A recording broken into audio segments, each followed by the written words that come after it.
नमस्कार दर्शकों, आप देख रहे हैं न्यूज़ टुडे, जिसमें हर खबर है ज़रूरी और हर विश्लेषण है खास। आज की मुख्य सुर्खियों की तरफ बढ़ने से पहले हम आपको बताना चाहेंगे कि संघ लोक सेवा आयोग यूपीएससी ने 22 जनवरी को सिविल सेवा परीक्षा 2025 की अधिसूचना जारी की है। सिविल सेवा परीक्षा सीएसई के अभ्यर्थी इस वर्ष की विस्तृत सूचना बुलेटिन, पाठ्यक्रम और परीक्षा पैटर्न upsc.gov.in पर देख सकते हैं। चलिए बात करते हैं मुख्य सुर्खियों की। केंद्रीय मंत्रिमंडल ने राष्ट्रीय स्वास्थ्य मिशन के विस्तार को मंजूरी दी। सुकन्या समृद्धि योजना की शुरुआत के 10 वर्ष पूरे हुए। वैश्विक पण्य यानी मर्चेंडाइज व्यापार का 80% से अधिक व्यापार मोस्ट फेवर्ड नेशन MFN आधार पर होता है। CBDT ने दोहरे कराधान परिहार समझौतों DTAS के तहत प्रिंसिपल पर्पस टेस्ट के लिए नए दिशा निर्देश जारी किए। भारत की डिजिटल अर्थव्यवस्था का आकलन और मापन शीर्षक से रिपोर्ट जारी की गई। वाणिज्य एवं उद्योग मंत्रालय ने 2030 तक 10,000 भौगोलिक संकेतक GI टैग का लक्ष्य रखा। चलिए बुलेटिन की शुरुआत करते हैं और नजर डालते हैं आज की पहली मुख्य खबर पर। केंद्रीय मंत्रिमंडल ने राष्ट्रीय स्वास्थ्य मिशन के विस्तार को मंजूरी दी। केंद्र सरकार ने राष्ट्रीय स्वास्थ्य मिशन NHM 2013 में शुरू किया था। इसे राष्ट्रीय ग्रामीण स्वास्थ्य मिशन और राष्ट्रीय शहरी स्वास्थ्य मिशन को सम्मिलित करके आरंभ किया गया था। चलिए सबसे पहले राष्ट्रीय स्वास्थ्य मिशन के बारे में बात करते हैं। इसमें ऐसी न्याय संगत, वहनीय और गुणवत्तापूर्ण स्वास्थ्य सेवाओं तक सार्वभौमिक पहुंच की परिकल्पना की गई है, जो लोगों की जरूरतों के प्रति जवाबदेह एवं उत्तरदायी हो। अब NHM के घटक और शुरू की गई पहले जानते हैं। पहली है प्रजनन, मातृ, नवजात शिशु, बाल और किशोर स्वास्थ्य यानी RMNCH+A। इसमें मातृ एवं शिशु स्वास्थ्य के लिए जननी सुरक्षा योजना JSY और जननी शिशु सुरक्षा कार्यक्रम JSSK शामिल है। दूसरी है संचारी रोग नियंत्रण, राष्ट्रीय वेक्टर जनित रोग नियंत्रण कार्यक्रम NVB-DCP और संशोधित राष्ट्रीय क्षय रोग नियंत्रण कार्यक्रम RNTCP के अंतर्गत TB, मलेरिया, कुष्ठ रोग, HIV या एड्स आदि पर ध्यान केंद्रित किया गया है। इसके अलावा है गैर संचारी रोग NCDs, कैंसर, मधुमेह, हृदय रोग और स्ट्रोक की रोकथाम व नियंत्रण के लिए राष्ट्रीय कार्यक्रम NPC-DCS के माध्यम से मधुमेह, उच्च रक्तचाप और कैंसर की जांच एवं प्रबंधन का उपबंध किया गया है। अन्य पहलों में शहरी स्वास्थ्य प्रणाली का सुदृढ़ीकरण, मान्यता प्राप्त सामाजिक स्वास्थ्य कार्यकर्ता यानी आशा कार्यक्रम आदि शामिल है। इसका कार्यान्वयन केंद्र सरकार से वित्तीय एवं तकनीकी सहायता के जरिए राज्य सरकारों द्वारा किया जाता है। आपको बता दें निधि साझाकरण के बारे में, तो केंद्र सरकार और राज्यों के बीच 60:40 तथा सिक्किम सहित पूर्वोत्तर राज्यों के लिए 90:10 के अनुपात में वहन किया जाता है। खबर के अंत में NHM की प्रमुख उपलब्धियां जान लेते हैं। 1990 के बाद मातृ मृत्यु दर MMR में 83% और 2018 से 20 में 97 प्रति लाख की गिरावट आई है, जो 45% की वैश्विक गिरावट से अधिक है। 5 वर्ष से कम आयु के बच्चों की मृत्यु दर U5MR में 75% और 2020 में 32 प्रति हजार की कमी आई है, जबकि वैश्विक स्तर पर यह कमी 60% है। रोग उन्मूलन और नियंत्रण हेतु कालाजार उन्मूलन लक्ष्यों को सफलतापूर्वक पूरा किया गया है। खसरा रूबेला टीकाकरण अभियान में 97.98% का कवरेज हासिल किया गया है आदि। सुकन्या समृद्धि योजना की शुरुआत के 10 वर्ष पूरे हुए। केंद्र सरकार के अनुसार नवंबर 2024 तक 4.1 करोड़ से अधिक सुकन्या समृद्धि खाते खोले जा चुके हैं। आपको बता दें कि सुकन्या समृद्धि योजना की शुरुआत जनवरी 2015 में बेटी बचाओ बेटी पढ़ाओ अभियान के तहत हुई थी। इस योजना का उद्देश्य पूरे भारत में लड़कियों की आर्थिक सुरक्षा और सामाजिक सशक्तिकरण सुनिश्चित करना है। चलिए सबसे पहले सुकन्या समृद्धि योजना के बारे में बात करते हैं। ये भारत सरकार की एक लघु बचत योजना है। ये विशेष रूप से लड़कियों की शिक्षा और विवाह संबंधी खर्चों को पूरा करने के लिए शुरू की गई है। इसका कार्यान्वयन मंत्रालय केंद्रीय वित्त मंत्रालय है। अब खाता खोलने के लिए पात्रताएं जानते हैं। किसी भी लड़की के नाम से उसकी 10 साल की आयु तक सुकन्या समृद्धि खाता खोला जा सकता है। साथ ही यह खाता डाकघर या वाणिज्यिक बैंकों में खोला जा सकता है। प्रत्येक लड़की के नाम पर केवल एक सुकन्या समृद्धि खाता खोला जा सकता है और एक माता पिता केवल 2 लड़कियों के नाम से सुकन्या समृद्धि खाता खोल सकते हैं। जमा की जाने वाली राशि को देखें तो न्यूनतम जमा राशि 250 रुपए है और एक वित्त वर्ष में अधिकतम 1.5 लाख रुपए जमा किए जा सकते हैं। खाते के प्रबंधन को देखें तो जब तक लड़की 18 वर्ष की नहीं हो जाती है तब तक खाता अभिभावक द्वारा प्रबंधित किया जाता है।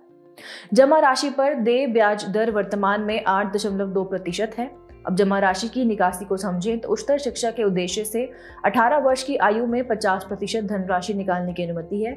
यदि 18 वर्ष की आयु के बाद लड़की की शादी होती है तो खाता समय से पहले बंद किया जा सकता है। आपको बता दें, खाता खोलने की तारीख से 21 वर्षों के बाद सुकन्या समृद्धि खाता मैच्योर हो जाता है। सुकन्या समृद्धि की मुख्य उपलब्धि देखें तो कई गाँव में 10 साल तक की सभी पात्र लड़कियों के लिए सुकन्या समृद्धि खाते खोले गए हैं। इन गाँवों को पूर्ण सुकन्या समृद्धि ग्राम का दर्जा दिया गया है। वैश्विक परिणय यानी मर्चेंडाइज व्यापार का 80% से अधिक व्यापार मोस्ट फेवर्ड नेशन MFN आधार पर होता है।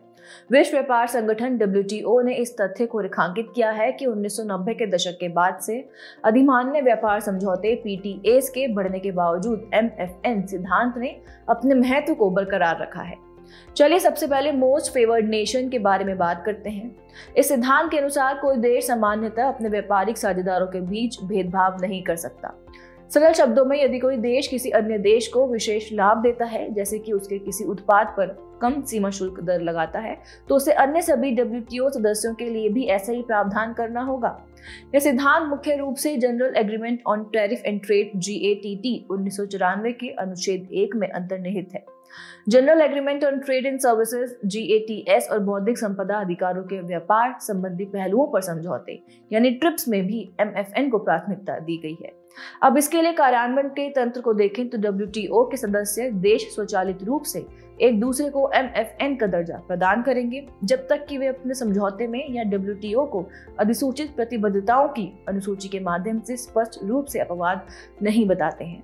भारत ने कई देशों को MFN का दर्जा दिया है। आगे बढ़ते हुए MFN के लिए अपवाद भी जान लेते हैं। पहला है व्यापार समझौते। इसमें क्षेत्रीय व्यापार समझौते RTA और अधिमान्य व्यापार व्यवस्थाएं PTAs शामिल हैं, जैसे ट्रांस पैसिफिक पार्टनरशिप CPTPP समझौता। दूसरा है सामान्यीकृत वरीयता प्रणाली यानी GSP योजना। इसके तहत विकसित देश विकासशील देशों और अल्प विकसित देशों LDC से आयात की जाने वाली वस्तुओं पर अधिमान्य टैरिफ उपचार जैसे आयात पर शून्य या कम शुल्क लगाने की व्यवस्था कर सकते हैं। अन्य एंटी डंपिंग शुल्क, काउंटर वेलिंग शुल्क आदि। खबर के अंत में महत्वपूर्ण शब्दावलियां भी समझ लेते हैं। पहली है एंटी डंपिंग शुल्क। ये वे अतिरिक्त शुल्क है जिन्हें सरकार द्वारा अन्य देशों से आयातित उन वस्तुओं पर लगाया जाता है जिन्हें व्यापार के सामान्य क्रम में आयात के दौरान कीमत से कम कीमत पर आयात किए जाने वाले बाजार में बेचा जाता है।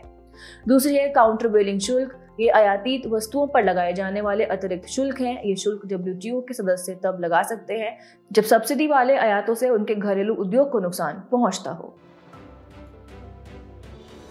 इसी के साथ बात करते हैं अगली मुख्य खबर की। CBDT ने दोहरे कराधान परिहार समझौतों DTAS के तहत प्रिंसिपल पर्पस टेस्ट के लिए नए दिशा निर्देश जारी किए। हाल ही में केंद्रीय प्रत्यक्ष कर बोर्ड ने भारत के दोहरे कराधान परिहार समझौतों के तहत प्रिंसिपल पर्पस टेस्ट के उपयोग पर संशोधित दिशा निर्देश जारी किए हैं। इन दिशा निर्देशों का उद्देश्य कर चोरी रोकना है। नए दिशा निर्देश Bharat Cyprus DTAA, Bharat Mauritius DTAA और भारत सिंगापुर DTAA के तहत कुछ प्रावधानों से छूट प्रदान करते हैं। ये दिशा निर्देश कर एजेंसियों को पूरक मार्गदर्शन के लिए base erosion profit shifting BEPS action plan 6 के साथ साथ संयुक्त राष्ट्र मॉडल टैक्स कन्वेंशन की मदद लेने के लिए भी प्रेरित करते हैं। हालांकि इनका उपयोग भारत की शर्तों के तहत किया जाना चाहिए। BEPS एक्शन प्लान 6 में DTAA प्रावधानों का दुरुपयोग करते हुए ट्रीटी शॉपिंग की गतिविधियों को रोकने से संबंधित उपाय किए गए हैं। आपको बता दें कि यदि कोई देश DTAA में शामिल ना हो लेकिन वहां की कोई कंपनी या रेजिडेंट इस समझौते का दुरुपयोग करते हुए निवेश के माध्यम से टैक्स से बचने का प्रयास करती या करता है तो उसे ट्रीटी शॉपिंग कहते हैं। चलिए अब ये जानते हैं कि प्रिंसिपल पर्पस टेस्ट PPT क्या है। ये टैक्स पर अंतर्राष्ट्रीय नियमों का हिस्सा है। इसका उद्देश्य कर संधियों के दुरुपयोग को रोकना है या base erosion and profit shifting BEPS को रोकने हेतु कर संधि से संबंधित प्रावधानों को लागू करने वाले बहुपक्षीय कन्वेंशन के तहत एक महत्वपूर्ण प्रावधान है। ये कन्वेंशन 1 अक्टूबर 2019 को भारत के लिए लागू हुआ था। इस कन्वेंशन ने कुछ देशों के साथ भारत के दोहरे कराधान परिहार समझौतों DTAS को भी संशोधित किया है। BEPS फ्रेमवर्क के तहत प्रिंसिपल पर्पस टेस्ट इस तथ्य का परीक्षण करता है कि क्या कोई बिजनेस अरेंजमेंट वास्तव में वाणिज्यिक उद्देश्य वाला है या उसका उद्देश्य करों से बचना है। चलिए अब ये जानते हैं कि दोहरा कराधान परिहार समझौता DTAA क्या है। DTAA दो देशों या राज्य क्षेत्रों के बीच एक समझौता या संधि है। इसका उद्देश्य दो अलग अलग देशों या राज्य क्षेत्रों में एक ही संपत्ति पर दोहरे कराधान यानी दो जगह कर लगाने से बचना है। इसका प्राथमिक उद्देश्य समझौतों में शामिल प्रत्येक देश के कर अधिकारों को स्पष्ट रूप से परिभाषित करके करदाताओं पर कर के बोझ को कम करना है। ऐसे समझौतों से विदेशी व्यापार, निवेश और आर्थिक सहयोग को बढ़ावा मिलता है। DTAA के मुख्य प्रावधानों में समझौते में शामिल देशों के बीच कर संग्रह अधिकारों का आवंटन, कर दरें निर्धारित करना, कर लगाने या वसूलने वाली एजेंसियों के बीच कर संबंधी सूचनाओं का आदान प्रदान करना आदि शामिल होते हैं। भारत की डिजिटल अर्थव्यवस्था का आकलन और मापन शीर्षक से रिपोर्ट जारी की गई। यह रिपोर्ट केंद्रीय इलेक्ट्रॉनिक्स और सूचना प्रौद्योगिकी मंत्रालय MEITY ने जारी की है। यह रिपोर्ट भारत को विकासशील देशों में पहला ऐसा देश बनाती है जिसने आर्थिक सहयोग और विकास संगठन OECD के फ्रेमवर्क का डिजिटल अर्थव्यवस्था के नवीनतम आकार का आकलन करने के लिए उपयोग किया है। वैसे इस रिपोर्ट में OECD अप्रोच के अलावा कुछ अन्य पहलों को भी शामिल किया गया है, जैसे कि इसमें व्यापार, बैंकिंग, वित्तीय सेवाएं व बीमा यानी BFSI जैसे पारंपरिक उद्योग और शिक्षा की डिजिटल अर्थव्यवस्था में हिस्सेदारी को भी शामिल किया गया है। चलिए सबसे पहले रिपोर्ट के मुख्य बिंदुओं पर एक नजर डालते हैं। भारत में डिजिटल अर्थव्यवस्था की स्थिति को देखें तो डिजिटल अर्थव्यवस्था ने 2022-23 में भारत की राष्ट्रीय आय में 11.74% का योगदान दिया था और 2024-25 तक इसके बढ़कर 13.42% तक होने का अनुमान है। इसके अलावा भारत की डिजिटल अर्थव्यवस्था की स्थिति रिपोर्ट 2024 के अनुसार भारत वैश्विक स्तर पर तीसरा सबसे अधिक डिजिटलाइज्ड देश है। अब प्रमुख क्षेत्र के घटक जान लेते हैं। पहला है डिजिटल रूप से सक्षम उद्योग। इनमें सूचना व संचार प्रौद्योगिकी, ICT सेवाएं, दूरसंचार आदि शामिल हैं। देश के सकल मूल्यवर्धन GVA में इनका 7.83% का महत्वपूर्ण योगदान है। बिग टेक कंपनियां, डिजिटल प्लेटफॉर्म जैसे नए डिजिटल उद्योग भी इसके प्रमुख घटक हैं। साथ ही पारंपरिक क्षेत्रकों के डिजिटलीकरण ने राष्ट्रीय GVA में अतिरिक्त 2% का योगदान दिया है। दूसरा है रोजगार के अवसर। डिजिटल क्षेत्र ने वित्त वर्ष 2022-23 में 14.67 मिलियन यानी 1.46 करोड़ लोगों को रोजगार प्रदान किया था, जो देश के कुल कार्यबल का 2.55% है। और तीसरा है अनुमानित वृद्धि। वित्त वर्ष 2029 से 30 तक डिजिटल अर्थव्यवस्था द्वारा राष्ट्रीय आय में लगभग 20% योगदान देने का अनुमान है। इस तरह ये कृषि और विनिर्माण क्षेत्रकों से आगे निकल जाएगी। अब रिपोर्ट में की गई प्रमुख सिफारिशों पर भी एक नजर डाल लेते हैं। सभी लोगों तक उच्च गुणवत्ता वाली ब्रॉडबैंड सेवाएं पहुंचने की आवश्यकता है। साथ ही डेटा की कमी को दूर करने के लिए नए डेटा को संग्रहित और एकत्रित करके सामंजस्य स्थापित करना चाहिए आदि। खबर के अंत में भारत की डिजिटल अर्थव्यवस्था के मुख्य संचालक भी जान लेते हैं। इसके संचालकों में डिजिटल साक्षरता जैसे PMG, DISHA, प्रधानमंत्री जन धन योजना PMJDY जैसी योजनाओं के तहत वित्तीय समावेशन, ई-कॉमर्स का उदय जैसे open network for digital commerce, digital India जैसे सरकारी पहलें, भारत नेट प्रोजेक्ट जैसे अवसंरचनात्मक विकास, स्टार्टअप इकोसिस्टम की समृद्धि जैसे स्टार्टअप इंडिया शामिल हैं। बात करते हैं अंतिम मुख्य खबर की। वाणिज्य एवं उद्योग मंत्रालय ने 2030 तक 10,000 भौगोलिक संकेतक GI टैग का लक्ष्य रखा। मंत्रालय ने 605 GI टैग के मौजूदा लक्ष्य को प्राप्त करने हेतु देखरेख के लिए एक समिति गठित करने की घोषणा की है। ये लक्ष्य एक समग्र सरकार दृष्टिकोण के माध्यम से हासिल किया जाएगा।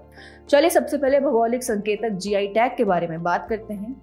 GI एक ऐसा चिन्ह है जिसका उपयोग उन उत्पादों के लिए किया जाता है जिनकी एक विशिष्ट भौगोलिक उत्पत्ति होती है। साथ ही इन उत्पादों की अपनी उत्पत्ति के कारण गुण या प्रतिष्ठा भी होती है। इसका उपयोग कृषिगत, प्राकृतिक या विनिर्मित वस्तुओं की पहचान करने के लिए किया जाता है।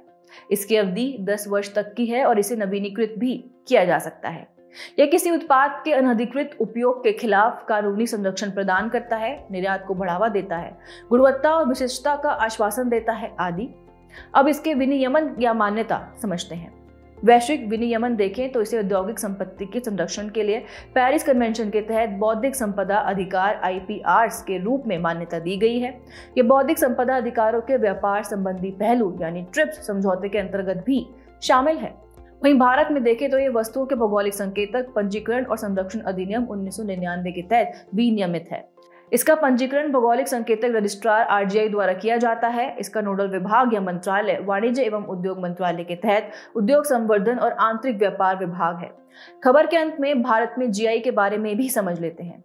सर्वप्रथम GI टैग प्राप्त करने वाला GI उत्पाद पश्चिम बंगाल की दार्जिलिंग चाय है। सर्वाधिक जीआई टैग उत्तर प्रदेश के पास है, इसके बाद तमिलनाडु का स्थान है। कुछ हालिया महत्वपूर्ण जीआई टैग असम का बोडो नार्जी को मिला है, जो कि जूट के पत्तों से बना एक अर्ध किण्वित व्यंजन, उत्तर प्रदेश का तिरंगी बर्फी, त्रिपुरा का रीसा टेक्सटाइल आदि हैं। चलिए बुलेटिन के आखिर में बढ़ते हैं आज की संक्षिप्त सुर्खियों की तरफ। हाल ही में संयुक्त राज्य अमेरिका की सरकार ने आर्टिफिशियल इंटेलिजेंस प्रसार के लिए फ्रेमवर्क जारी किया।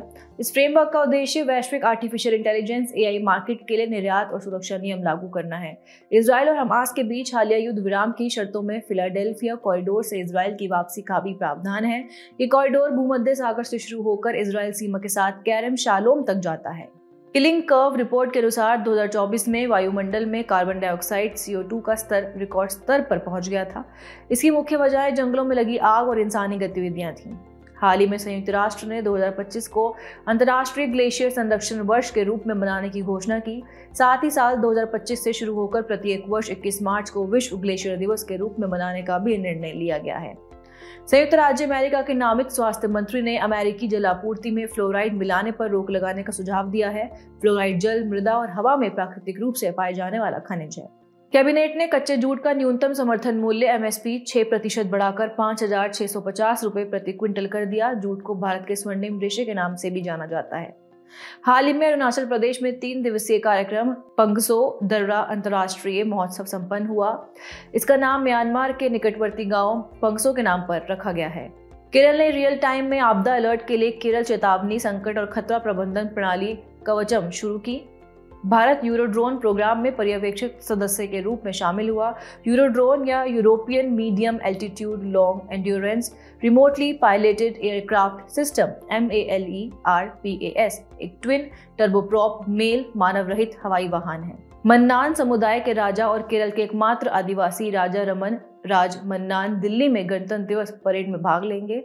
इस समुदाय की एक अनूठी बोली है जो तमिल और मलयालम का मिश्रण है। जाने से पहले आपकी समझ की परीक्षा के लिए डालते हैं एक नजर हमारे स्पेशल सेगमेंट प्रश्नोत्तरी पर।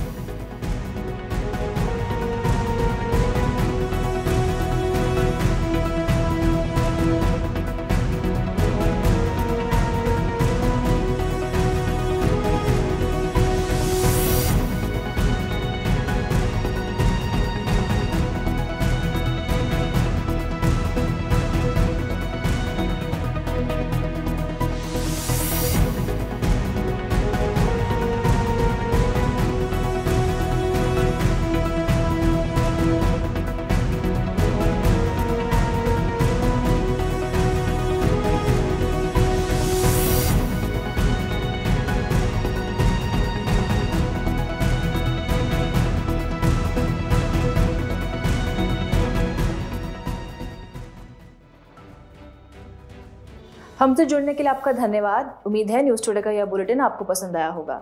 न्यूज़ टुडे की PDF को डाउनलोड करने के लिए और आज की क्विज के उत्तर के लिए डिस्क्रिप्शन में दिए गए लिंक्स पर क्लिक कीजिए।